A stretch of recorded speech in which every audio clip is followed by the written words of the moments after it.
ప్రభుత్వ ఆసుపత్రి అంటే పత్తాలేని వైద్యులు, పట్టించుకోని నర్సులు, అరకొర సౌకర్యాలు, నామమాత్రపు సేవలు. దశాబ్దాలుగా నాటుకుపోయిన ఈ అభిప్రాయాన్ని అక్కడి యంత్రాంగం చెరిపేసింది. ఒకప్పుడు ఇదేం ఆసుపత్రి అని నిట్టూర్చిన వారే ఇప్పుడు ఆసుపత్రి అంటే ఇది అని గర్వంగా చెప్పుకునేలా చేసింది. ఇది సూర్యాపేట జిల్లా పెన్పహాడ్ మండల ప్రాథమిక వైద్యశాల. కొన్నేళ్లుగా 24 గంటల ఆస్పత్రి జాబితాలో ఉందనే గాని సేవలు అంతంత మాత్రమేనని అధికారులు గుర్తించారు. సూర్యాపేట జిల్లా ఏర్పాటు తర్వాత కలెక్టర్ సురేంద్రమోహన్ పెన్పహాడ్ మండల తహసీల్దార్ కార్యాలయం, జిల్లా పరిషత్ పాఠశాల, ప్రభుత్వాసుపత్రిని ఆకస్మికంగా తనిఖీ చేశారు. ఆస్పత్రిలో అపరిశుభ్ర వాతావరణాన్ని స్వయంగా చూసిన కలెక్టర్ అక్కడి సిబ్బంది ప్రస్తావించిన సమస్యలను ఓపిగ్గా విన్నారు. సిబ్బందికి వసతులు కల్పిస్తే సేవలు మెరుగవుతాయనే నిర్ణయానికి వచ్చారు. ఇందులో భాగంగా పెన్పహాడ్ ఆస్పత్రిని మోడల్ ఆస్పత్రిగా తీర్చిదిద్దాలని తలంచారు. అనుకున్నదే తడవుగా జిల్లా మంత్రి జగదీష్ రెడ్డితో చర్చించారు. మంత్రి ప్రోత్సాహంతో సురేంద్రమోహన్ ఆస్పత్రికి వైద్యం చేయడం ప్రారంభించారు. అంతే 4 నెలల్లో ఆస్పత్రి రూపురేఖలే మారిపోయాయి. పెన్పహాడ్ ఆస్పత్రికి ఆధునిక హంగులు కల్పించారు. గోడలు మొదలుకొని మౌలిక అవసరాలన్నింటినీ సమకూర్చారు. కాన్పుల శస్త్రచికిత్సలకు ప్రత్యేక థియేటర్, రోగులకు చక్రాల కుర్చీ, ల్యాబ్ పరికరాలు తదితర సామాగ్రిని అందించారు. ప్రస్తుతం ఆస్పత్రిలో 16 రకాల వైద్య సేవలు ఏ లోటు లేకుండా అందుతున్నాయి.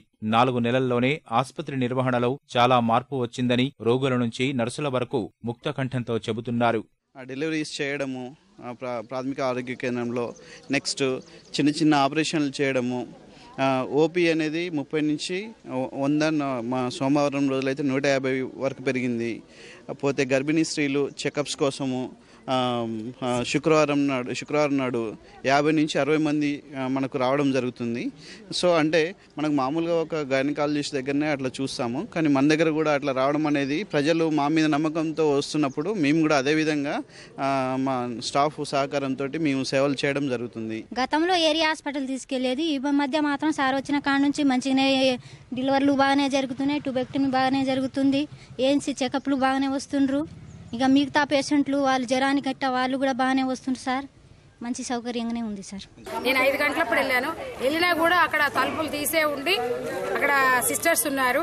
చాలా నీట్గా అనిపించింది. ఎందుకంటే ప్రతి గవర్నమెంట్ హాస్పిటల్లో ఉన్నప్పుడు ఆ బ్యాడ్ స్మెల్ కానీ, ఆ డస్ట్ కానీ, ఇది కానీ క్లీన్గా, చాలా క్లీన్గా, అవన్నీ ఏమీ లేకుండా చాలా క్లీన్గా ఉంది.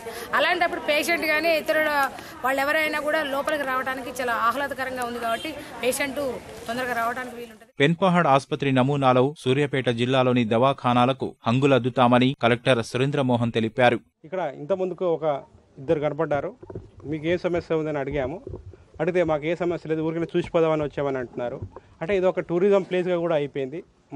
మన హాస్పిటల్ ఎంత బాగా చేసుకోవచ్చు అనేటువంటిది. సూర్యాపేట జిల్లాలో 23 ప్రైమరీ హెల్త్ సెంటర్స్ ఉన్నాయి, 2 ఏరియా హాస్పిటల్స్ ఉన్నాయి, 1 కమ్యూనిటీ హెల్త్ సెంటర్ ఉంది. ఈ 2017 డిసెంబర్ నాటికి ప్రతి హాస్పిటల్ని కూడా ఈ పెన్పహాడ్లో ఎట్లయితే చేసినామో అలా చేయడానికి ప్రణాళికలు సిద్ధం చేశాము. మనం ఎక్కువ డబ్బు కూడా ఖర్చు పెట్టినటువంటి పరిస్థితి లేదు. సైదిరెడ్డి అనే ఓ ప్రవాస భారతీయుడు ఈ ఆస్పత్రి వైద్య సేవలపై సంతృప్తి వ్యక్తం చేస్తూ ₹1,00,000 విరాళం ఇచ్చారు.